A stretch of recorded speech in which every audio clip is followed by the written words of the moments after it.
Oh yeah! Oh yeah!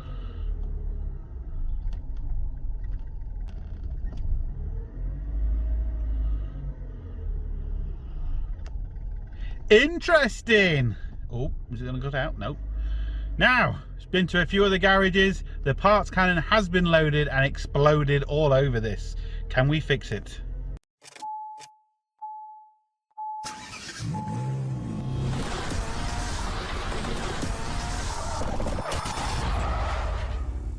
Hello and welcome to another Bodgit and Leggit video. Now we have a 2004 Kia Rio and it really is not happy. It's failed the test on emissions, on the Lambda emissions.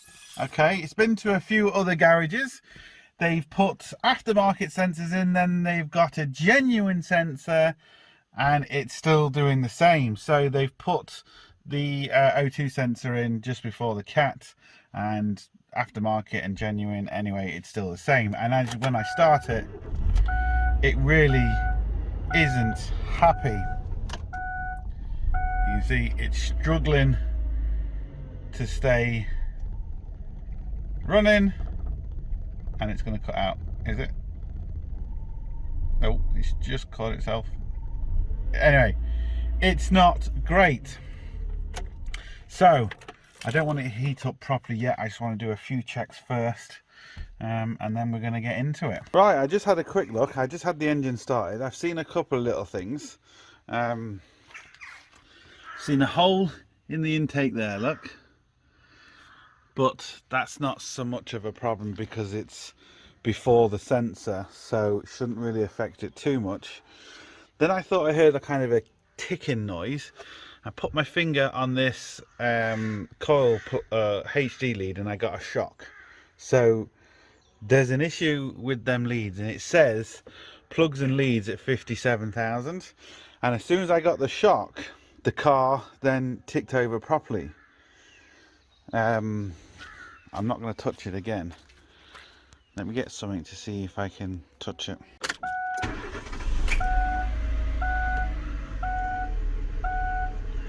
Now it's ticking pretty much normal.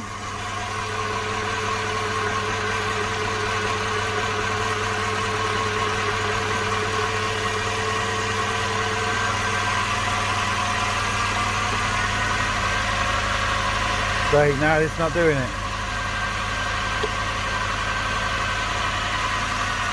Right, so I've just plugged the scan tool in, turn up the window because there's bloody crows and everything making noises.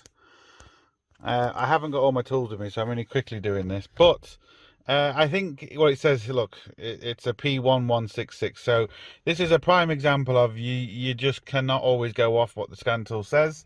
A scan tool just gives you an idea, it doesn't give you the fix, and the parts cannon has already been put onto this. So I don't know now if I've actually fixed it by getting a shock. Maybe them two, they were close together and it was arcing between them. It's too light outside to see if it was arcing, but when I start it, well, I say, oh, it won't even start now. Did I disconnect something? Let me just check. I don't think I did.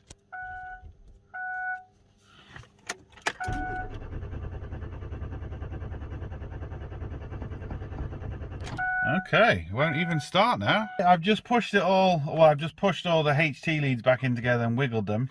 That's all I've done. Yeah, we have an issue here with HT leads.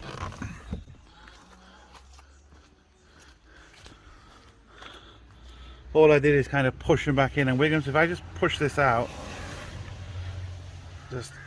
I pushed them in that way, so I'm pushing them out and see if it doesn't start again.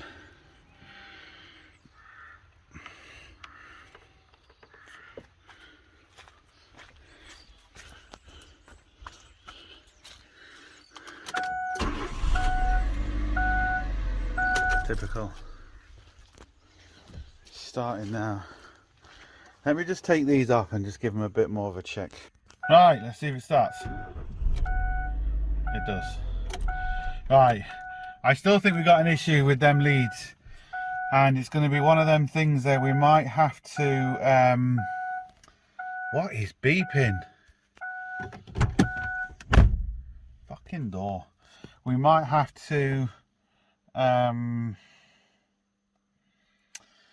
fix that before we can kind of go any further, because I did get a all merciful shock from it.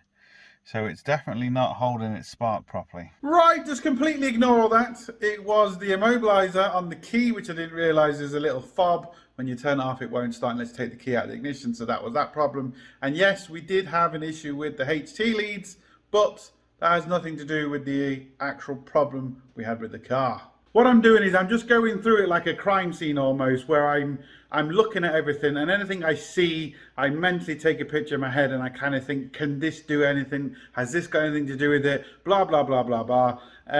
Most YouTubers, or when you see videos, they won't show this because they just want to streamline the video and it makes them look better.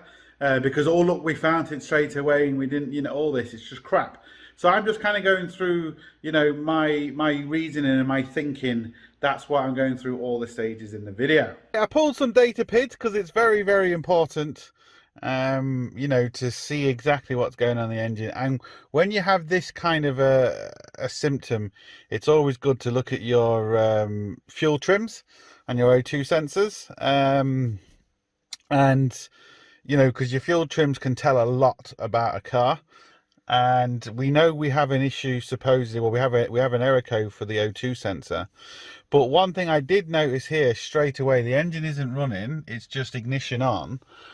Pause the video and honestly tell me just from this if you can see anything that looks a bit screw-whiffy. I wonder how many people genuinely paused the video and said, but basically, long-term fuel trim, 19.5%. So it's a lean condition according to the fuel trim, because that's high. So it looks like we've got a lean condition, which could be intake leak. It could even be, you know we've maybe got an issue with our HT leads and spark plugs. So we're in open loop, so we need to be closed loop before we can really trust these values. So I'm going to start it up, but like you saw originally, it was missing and it wasn't even running properly. Then when I got the shock, which I didn't film unfortunately, it then started running fine. So then I took off the leads and then it wouldn't start. So then I wiggled them about and then it started. And when I start it now,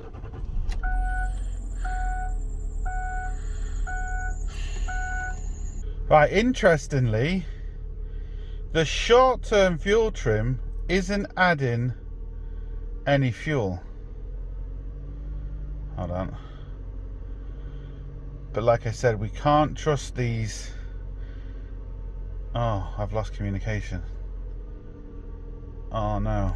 Let me get this communication back. I drove this the other day and obviously drove it back, and it was really bad. Now it's more or less revving properly. Certainly a million times better than what it was. It's not dropping below the 1000 RPM because it's cold at the minute, so it's going to be revving slightly higher anyway. I'm going to get my data PIDs back and we're going to see what the story is. Right, so I was thinking that I knew the short term would have to be adding fuel.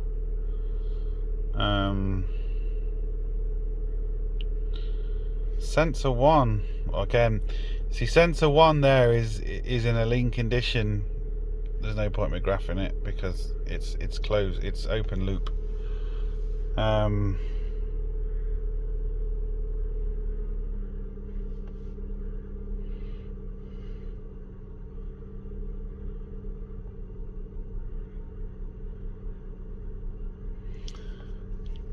That doesn't look great at the minute.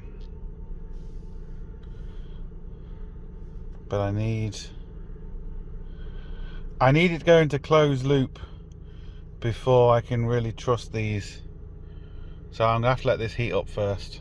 See if I should get shocked by this again. Oh, I don't want to do it.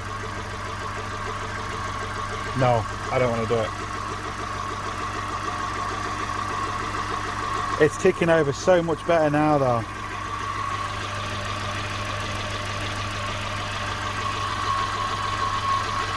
Fuck it, I'm gonna do it. Is that one? No, it's not doing it. Oh yeah, fucker! Oh, it's that one! Did you hear that? Oh! Right, you can see now we're in closed loop, and our O2 sensors are, well, it's not our O2 sensors are dead. I was just about to say they're dead, but they're not. We have a lean condition here, and I can tell that from the long and short-term fuel trims, and I can tell that from oxygen sensor 1. So you can see it's adding way too much fuel, but you have to be careful because people think an O2 sensor is a sensor. It isn't. It just reacts. It reacts to the conditions and it reports back to the ECU. It doesn't actually change anything. All the other sensors, the airflow sensors, you know, temperature sensor, MAF, just depending on what your car has got, actually you know, changes. Your O2 sensor, it's called a sensor, but it just really reacts to conditions, and that's where some people can get confused, because if you think it's a sensor, that's how you can kind of get confused. The coolant temperature is very important, because that, you know, you need to make sure that's not dropping out, because if the engine is getting hot and then the coolant temperature isn't reading it, it's going to affect your fueling as well. So everything up here has to be good for your O2 sensors and everything to work properly. But I think that is a little bit low, the airflow meter. Engine coolant temperature sensor is good. We're in closed loop, but this is where our issue is, and I haven't really got a lot of tools. It is driving a lot better now. I've kind of got myself shocked and pushed in them HT leads, but I don't think it's the HT leads and plugs that is our problem. It's a issue, but I don't think it is our problem. So what I'm going to do is I'm going to take off the air filter and I'm going to slightly block it, and I want to see if my O2 sensors come alive, and if they do, very quickly it tells me that the O2 sensors are okay, because if the wiring is bad and they don't react, you could say, okay, it's the wiring. But if they start reacting properly, or especially number 1 anyway, if it starts reacting properly, then I know that the wiring is okay. You see, very, very simple tricks you can use to kind of get stuff going. And then what we can do is we'll take our diagnosis a lot further then. The fan's just kicked in, so that's all working good. So we know our coolant temperature is working, it's controlling the fan and all that, so that's another good thing. The other thing I would like, but this car doesn't have the data pid, is the battery. I always like to keep an eye on the battery, because again, if the battery or the alternator is doing anything funny, it could be affecting all our results here as well. The fact that it's gone down to the bottom, it's telling the car to add more fuel. If it went all the way to the top, the car will be saying, right, take away fuel. So our O2 sensors are reporting back to our ECU and telling it essentially what to do. It doesn't know that there is an issue, it just is reporting back, and the engine, even though it's kind of smart, but it doesn't know there's an issue. It's just right, okay, it's telling me let's add more fuel, okay, let's add more fuel, and it's trying to keep adding fuel until it's happy again, but it's basically maxed out. It's completely and utterly maxed out in this case, so it can't add any more fuel. And all the way it adds more fuel is it just increases the injector pulse. So in other words, it just turns the injector on for that split second more, or turns it off so it doesn't turn on as much, depending on if it needs fuel or takes away fuel. It's a clever system, but it's not clever, if that makes sense. So let me just half block the intake and we'll see what happens. Another thing to note when you're looking at data PIDs, this kind of digital look doesn't really tell you the full picture. You can't see quickly if something is changing. You can see that the airflow meter is changing, so if I rev it, you can see that the airflow meter changes, but you see how long that took to kind of register. So if you graph it, the graph is a lot more, well, it's a lot easier to see. Look, you can see it spiked up. So And if anything drops out, especially like your coolant temperature sensor, if it's gradually going up, then all of a sudden it reaches 30 degrees and it just completely drops out and then comes back up again, you won't see that in the value reading. So you won't see it in that reading unless you're really, really lucky. But in the graph reading, you'll see it. And when, like I said, so if I just rev the engine, see, instantly we saw it on the graph, where when you go to here, you don't. See, you don't instantly see it.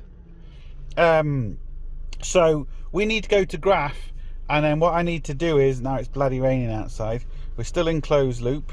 I need to go to our fuel trims. I could really do with having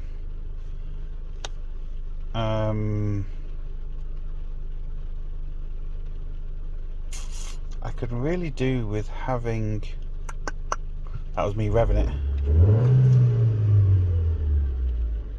See, I could really do with having short term and bank one, sensor one on the same graph, because that's just going to make my life a bit easier. See, if you look at the short term, see how we saw the drop. I go to value, watch the short term. Short term is down here.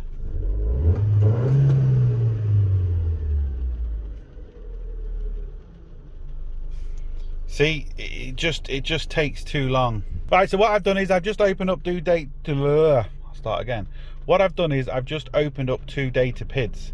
So we can see our short-term fuel trim, which is what I want to see, because it takes a while for the long term to change, but the short term should change quite instantly if we have a problem.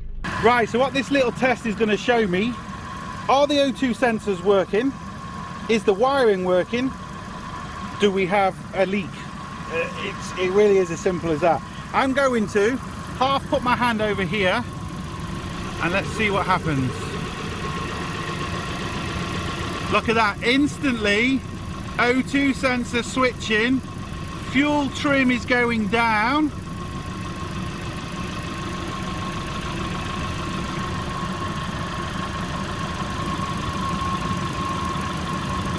Bang, back to lean. So that very, very simple test shows me that our O2 sensor is working, our wiring is working, our ECM control is working, because as soon as that started switching, it was bringing down our fuel trim, or it was bringing down our short-term fuel trim.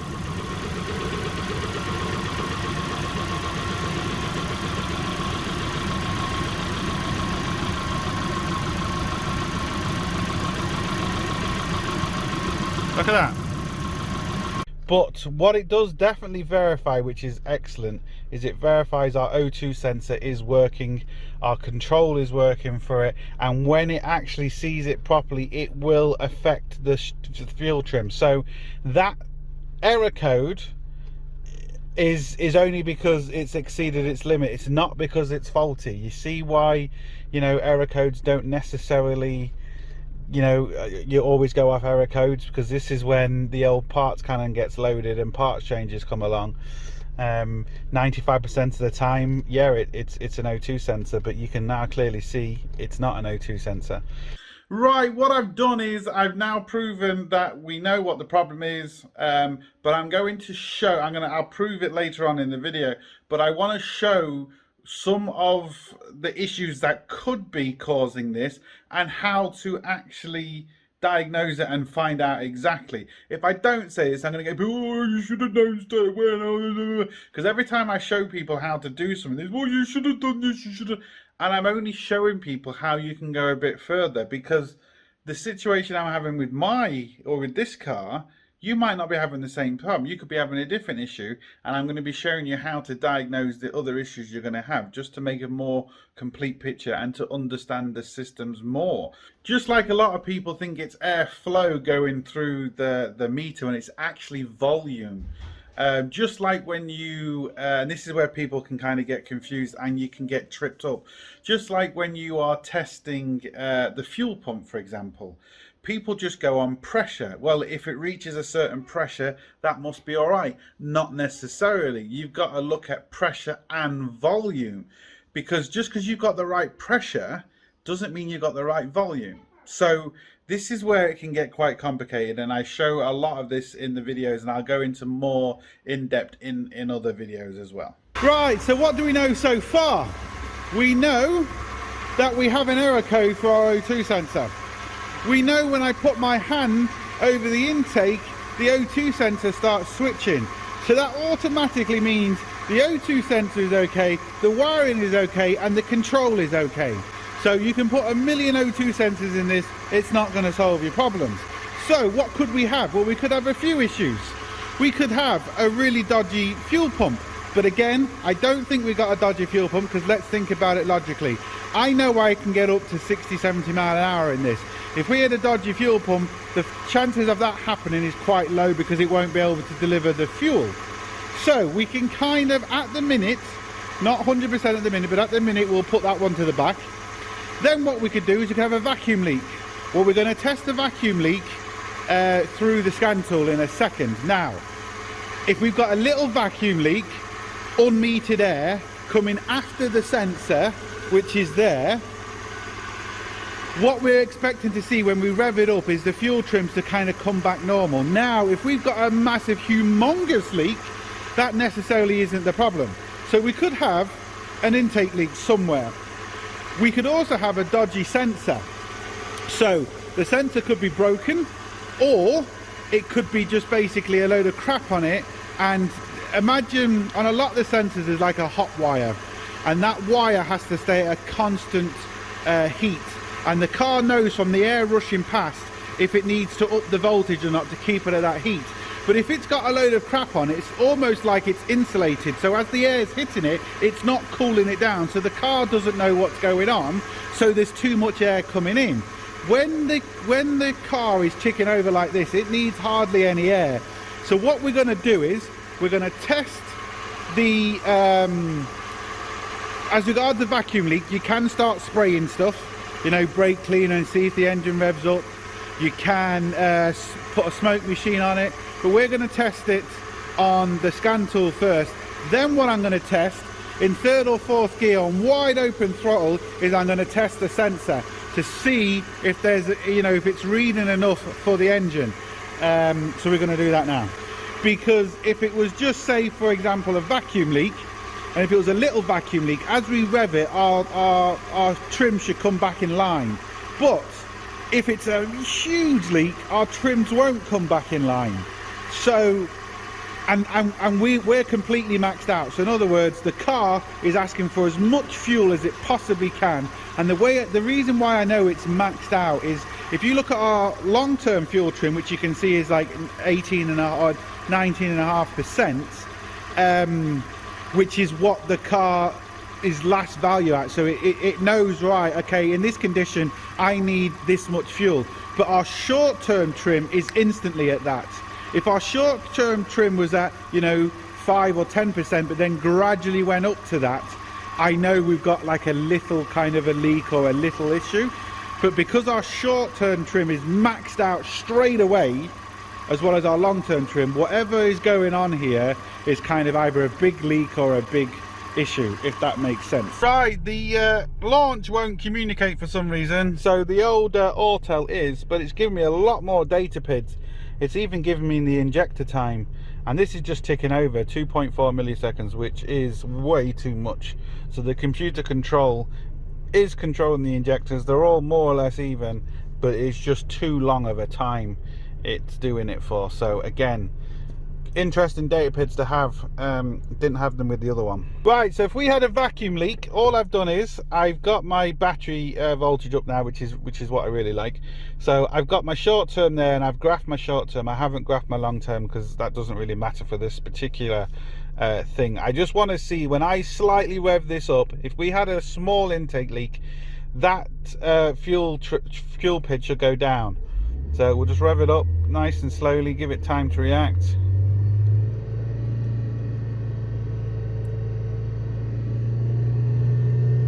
And nothing's happening. If we give it a sharp burst,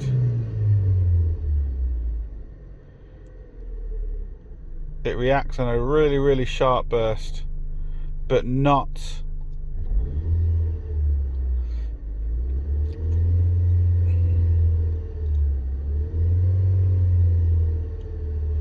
but not on gradual throttle. What I'm going to do now is I'm going to take this for a spin, third or fourth gear, wide open throttle, and I need to see this airflow meter reach around 60 grams per second. That's what I need it to reach. If it doesn't, we're looking at the airflow meter next. Right, I am on a main road, and you can see I've got two graphs going. I've got my short-term fuel trim, and I've got my MAF sensor. So what I'm going to do is wide open throttle, third and fourth gear, and we're really looking to see this to about 60 grams. If it doesn't, we know we've mostly got an issue with the map sensor. We're also going to look at our short-term fuel, because I'm guessing once we start going, you know, wide open throttle, that's going to start coming down, because, you know, it doesn't really make a difference. It's as regards the unmetered air that's coming in. So let's give this a go. Second gear.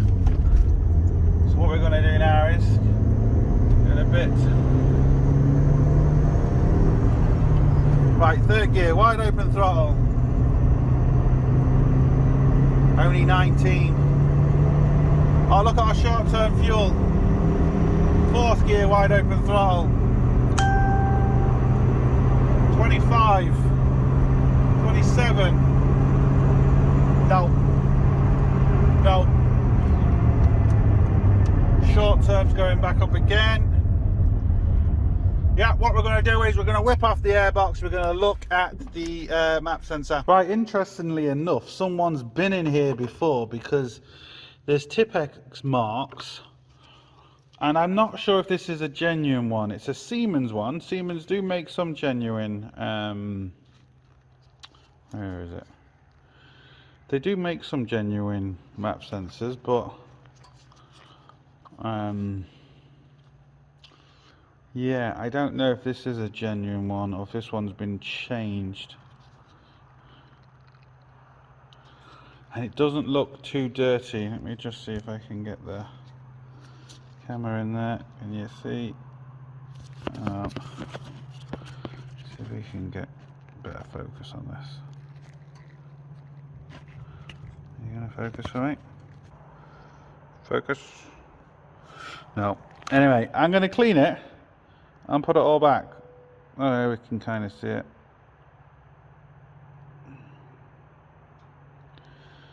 It's hard to say, but it's definitely not reading right.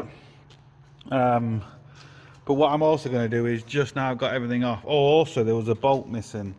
So this bottom bolt was missing. So someone's definitely been at it before. I'm just going to have a quick look around, see if I can see any intake leaks or anything like that before I put it back together. Get some brake clean this. Now be careful when you're cleaning these. Don't have it plugged in and cleaning them, because you're going to mostly pop the wire. And make sure it's cooled down. You know, get out of the car for a good, 10 minutes or so before you try and do something with it. Then also make sure it's completely dry before you plug it back in, because again, you can do damage to it. I'm also seeing other Tipex marks down here. Someone's been here before. Anyway, what I've done is I've cleaned it, put it back in. I've left the airbox off for the minute. Found this hole in the airbox. Now I taped it up because I know it's not going to make any difference, but that looks like something was there, but I can't see any pipes left over or anything. But anyway, that is before the sensor, so that won't really be causing us any issue, because the sensor would be picking up that air. If it was after the sensor, it's a different story, but it's before the sensor. But anyway, so I put that on there now. I can't see anything obvious here, so I'm going to start this and I'm going to look at the fuel trims and see if they've improved at all. The only one thing I know at the minute is, I also forgot to mention that, if you're having this issue, it could be the sensor, it could be an intake leak, could be an EGR valve stuck open, it could be the IAC valve. There's a few things. Doesn't necessarily have to be an intake leak. There's a few things that can introduce more air than than the actual car needs. But normally, you know, you might get an error code for the EGR valve because the computer will know it's, you know, especially when it's hot or cold, it'll know it's not within its parameters and stuff like that. But it's just something also to be aware of that could be causing issues. Before I do the smoke test, I just thought for shits and giggles I will test the fuel pump. Now I'm using my Hobby Tools universal pressure tester. Now there is a slight problem here. I'm using the wrong sensor because I broke it. So what I'm going to do is, this sensor, it only reads up to 3 bar. This should be around 3.5 bar. What I've done is I've used the number, what is that? The number 5 TP. So I've teed it in. This is the fuel line coming in. I can tee it into here and it allows me to put my pressure sensor on the other end of it. But what I have to do, unfortunately, is I have to go into turbo pressure, because this system, if I go into low fuel pressure, it's going to ask me to put the other sensor in and it won't let me go past, see, because I've got the wrong sensor in. So that's really good because it allows you not to get false readings. But I'm going to turbo pressure and I'm going to press OK. Right, like I said, this will only go up to 3 bar, and I think this should be around 3.5, but I don't know the exact. I'd have to check it up, the exact pressure, but I know if I'm getting around 3 bar here, if I'm maxing out this sensor, I'd be pretty much happy that it's not a fuel pump, even though I'm not blaming the fuel pump. But hey, we've got the equipment, let's check it. So, look at that, straight to maxing out the sensor. What I'll do is I'll just rev it a few times, see if it drops out.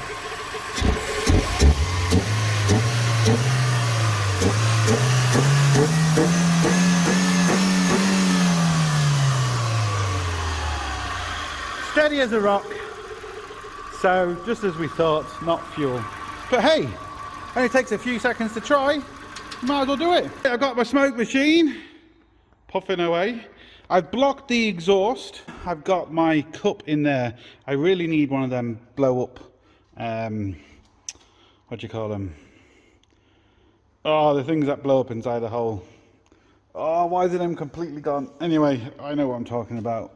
Anyway, it doesn't matter. So I got that in there. So we're going to turn this on, and what we're essentially hoping for, you can see that's gone up there. When it's completely, the system is completely blocked, that will go down. This is not going to really happen. You struggle to do that, especially when you're talking about exhaust and stuff, because I might not have it sealed properly. But I'm not worried about if the exhaust is leaking anyway, because it's certainly going to be leaking after the sensor. Now, if it's leaking up here and sucking into the sensor, that's certainly an issue, but I don't think that is the case. So what I'm going to do is I'm just going to plug this back in the hole once it starts smoking again, and we're just going to have to wait and see if we can see any leaks. It's just a waiting game now. As soon as this starts smoking again, it's coming through. There we go. Let that smoke a little bit more before I shove it in, and we're good to go. You don't need a smoke machine to do this. It's just I happen to have one, so I used it. And the reason why I used it on this one is because of where the map sensor was actually placed. It was in the most awkwardest, weirdest place, where when I was squirting stuff around, it was just sucking into the map sensor, giving me false readings. So you can use brake clean, you can use easy start, you can use the gas from your map bottle. Look, there's loads of different things you can do. It's just where this sensor was, and I even tried putting my hand over it and blocking it, but the problem is then I was messing the readings up. It was just in the worst place to try and spray stuff around without nothing going in. But like I said, there's more than one way to skin a cat. But like I said, I'm only doing this to show you kind of other steps you can take and what to actually look for. I know the problem with this vehicle already, but I just like to show the steps you can actually do to prove in your case. Just like I tested the fuel pump, I knew I didn't need to do it. I knew I didn't need to do this test, and I know I don't need to do the next few tests. But at least you'll get an idea of how to do these things depending on the situation with your car. We plugged it in, instantly gone down. Can't see anything yet, but it's going to take a while for it to fill up, you know, everything. But we just have to wait and see if we can see any leaks. An expandable bladder, just thought of it, literally like 10 minutes later. This switched itself off, so I just pressed it back on again, so it's been running for 6 or 7 minutes. It's just literally popped itself out because of the pressure that's in it. So I cannot see any leaks here whatsoever. Everything around here looks absolutely fine. What's really good you can use, if you can get a wide laser light, I do have one, I just couldn't find it, and shine it in there, because it picks up the smoke a lot easier than a normal flashlight or your eyes. Like when you're in a nightclub, you know, when the laser's going, you can see kind of the smoke. I cannot see any leaks whatsoever anywhere. None in the exhaust, because if it was a cracked manifold and it was leaking from the exhaust, again you would hear the exhaust normally if it was leaking. So yeah, I just can't see anything at the minute.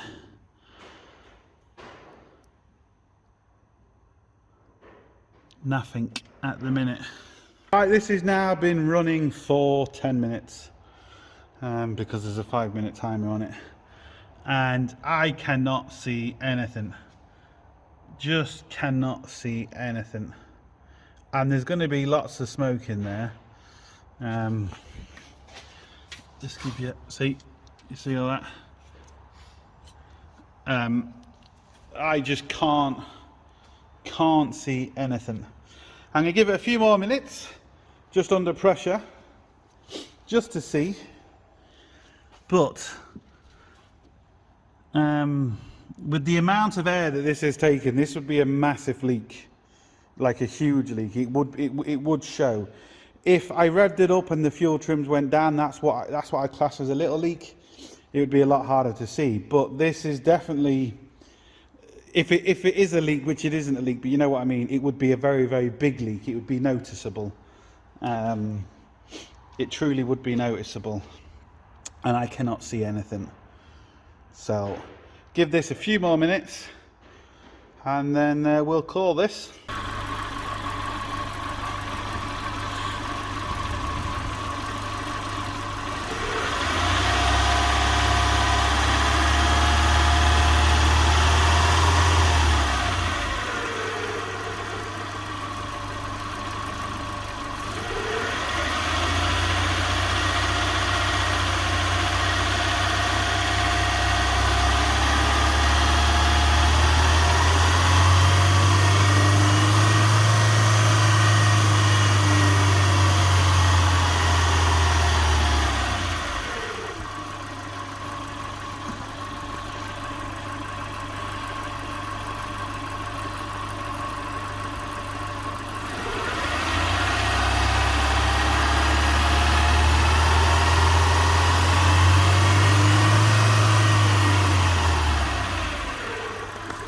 Right, that test that I was doing there was testing the voltage going to the sensor by slowly revving the engine just to see if the voltage would drop out. Even though, because I don't think, I'm trying to remember now, I don't think you could see it on the scan tool in this particular case. But anyway, I just want, even if you could see it on the scan tool, it's just nice to do it manually. So I just had the multimeter on and what you're supposed to see is the voltage go up nice and smoothly and not drop down. If you were just to do that test on this sensor, it would have passed. This is why you have to do, you know, more than one test depending. This is also another way of just going to show that even though something is completely broken, but it's still within its limits, so the car isn't flagging it as a problem. And what I mean by that is it hasn't completely gone, you know, it hasn't got an open circuit, it's not completely shorted. It's still within the tolerance of the car before it flags a fault on that particular sensor. And this is causing the O2 to go lean, which is then causing the car to give you an O2 fault. You see how very easy you can get caught out. Even though you're doing all the right tests, you did the test with you know, to see if the voltage is going up, you think, okay, that's good, must be fine. But it just isn't in this case. Now, granted, this is very rare and unusual, doesn't normally happen, but it's just good to show exactly what can happen and how easy it can catch you out, because it's obviously caught a couple of other Garys out, because this has been passed around, you know, like Snoop Dogg's blunt. Right, just going to do a couple more tests. Right, look at that, 1.5. I think it should be close to nearer 3, you know, 2.6, 2.8, whatever it is, but definitely 1.5 is too low. I'm going to slightly put my hand over the intake again.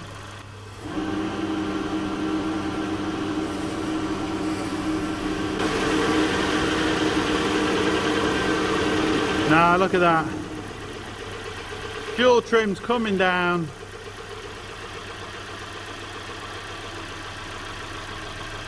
Coming down massively.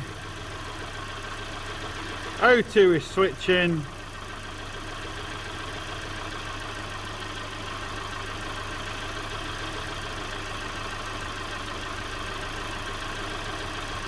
I wonder what the RPMs are now. Right, I fixed it. The mighty Gorilla Tape. 3 pieces of Gorilla Tape on it. And we're kind of getting some proper numbers. So that's just ticking over. When I slightly rev it, you get really good numbers. Look at that.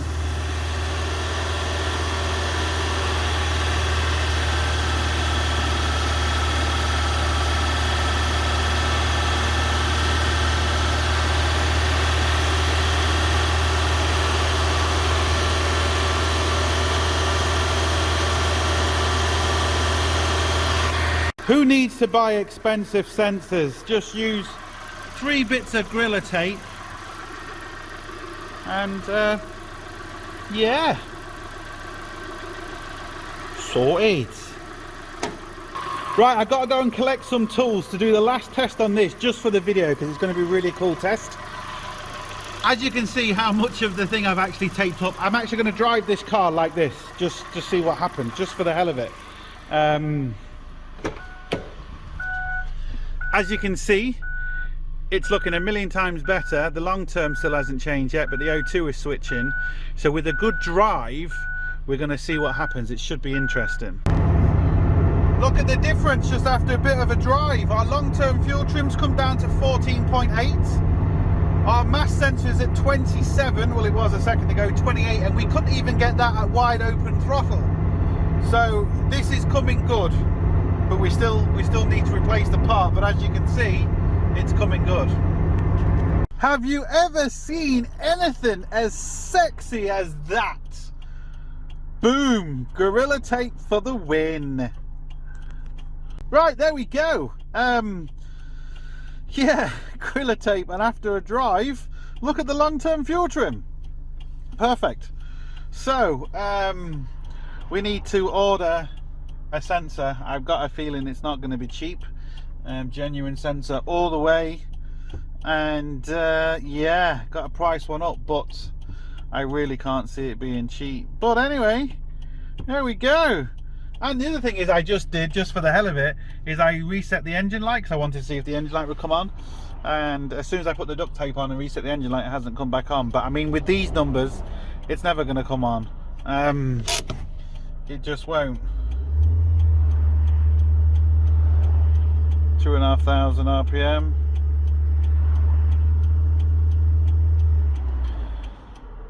Boom! Lovely. Lovely, lovely, lovely. Right, the next tool I'm going to show you is this awesome sensor simulator. This is the Hubby Tools one. And what I've done is, I've got everything back up. The only differences I've got now is I've got our air mass voltage. Right? We've still got the tape on it. And as you can see, our long-term and short-term fuel trims are pretty much bob on. That is a little bit high at the minute, but look, it's pretty much bob on considering, you know, we've just got tape over it. I've just priced up one of these from the motor factors, just for shits and giggles. A blueprint one of these in Ireland is over 500 euros. And this is a 2004 car. So God knows what it's going to be from the main dealer. I don't know what we're going to do yet. Anyway, what I want to do is I want to take this off if I can.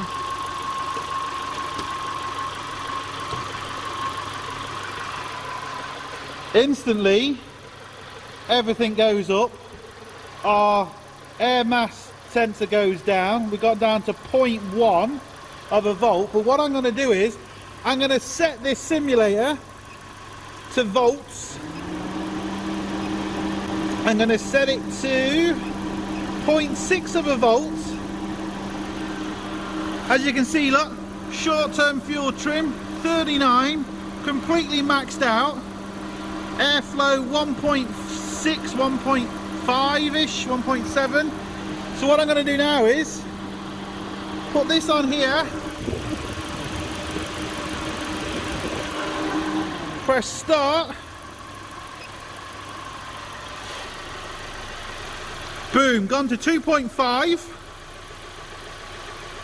0.5 of a volt. So we're losing a little bit of voltage because you would be through the wires, but look at that. Fuel trim coming down.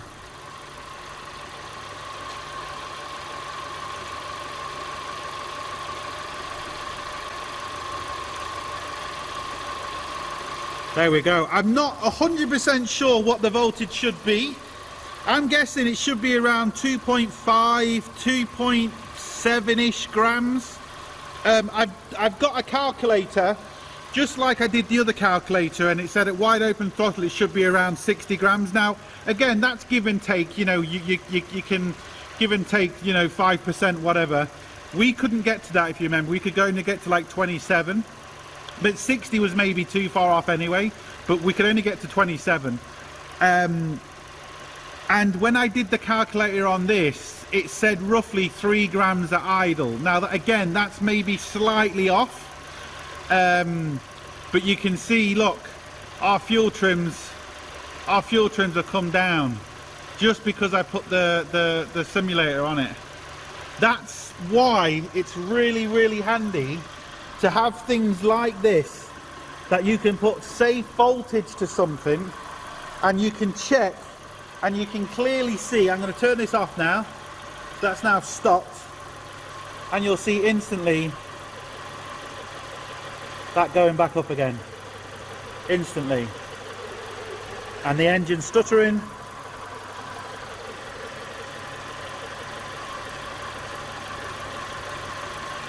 So there we go. Yeah, I cannot believe the price of that bad boy. But with this simulator, you can basically, you know, do every sensor on the car more or less. I've just gone into the voltage range. With this range, you can actually do 0.1 to 5 volts, and you can go to 5 volts to 12 volts, depending on what you're testing.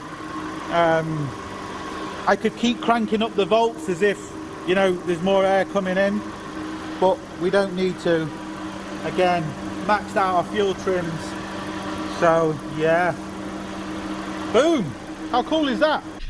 Right, the old injectors look a lot better. It's going from kind of, well, now I said that, it went to 2.3, but it did go to like 2.1, which was a lot better than before. So they're kind of coming back too, which is good. What I did find quite interesting, that was the back probe I was using, come on, that I can see on here, someone has pierced, you can just see it there, look, pierced that, there you can see it. The middle wire is the signal wire, and yeah, so someone has been testing this and obviously saw a reading and kind of thought it was okay, because what you can do is with a multimeter, you do have to be careful, but you can put a multimeter on the signal wire, rev it up slowly, and as long as the reading kind of goes up nice and comes down nice, doesn't drop out, you can kind of say it's bad, good or bad. But I did it on this one and it tested okay, so, and we know it's not okay, so you do have to be careful. There's no point me testing the actual powers and grounds, because the powers and grounds is perfect on it, because it's, you know, once we did that, it's reading fine. I might quickly do it just for the video, just so you can see. To check your powers and grounds, especially if it's a 12-volt power going to it, you can use a test light. It's a loaded circuit, so the actual unit itself is, is a load. I like to test it with a load because, again, I've done videos, you can get ghost voltages and it can kind of really screw you up. So what I've done is I've just got a simple test light. We've got it on the battery positive or on the battery negative. Put it on the battery positive just to make sure it works. Right, it works.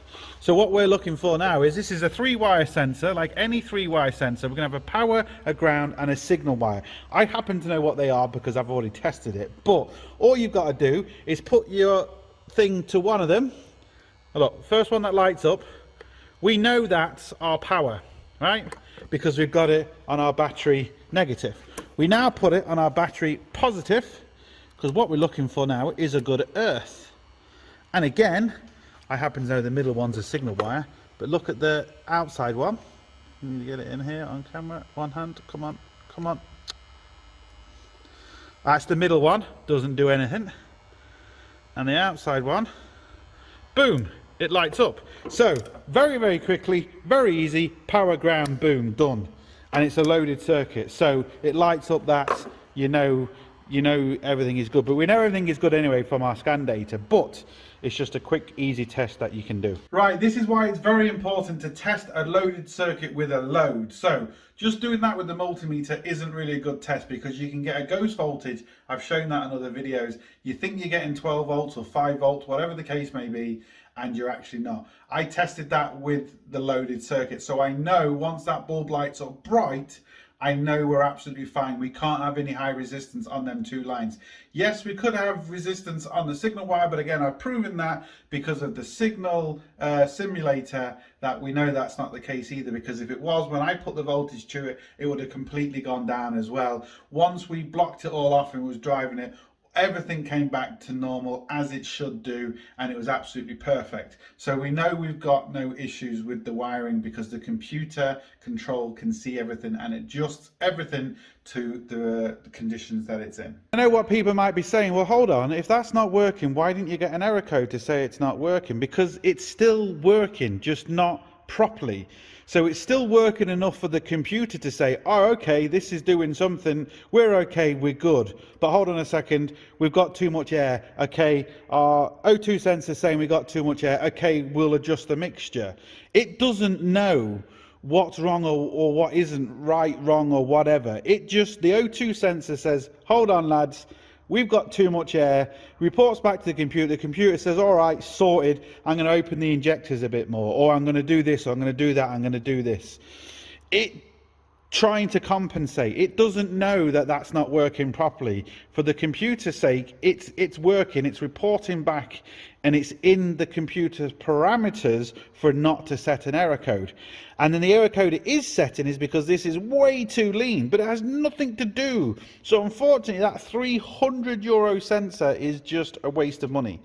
The original sensor, I guarantee you, the original O2 sensor is perfect on this, unfortunately. But the other garage just misdiagnosed it, and I wouldn't mind. They actually did backprobe that, so they were testing, and I can see tip X marks all down here, so they were testing stuff, but I don't know, obviously, I don't know.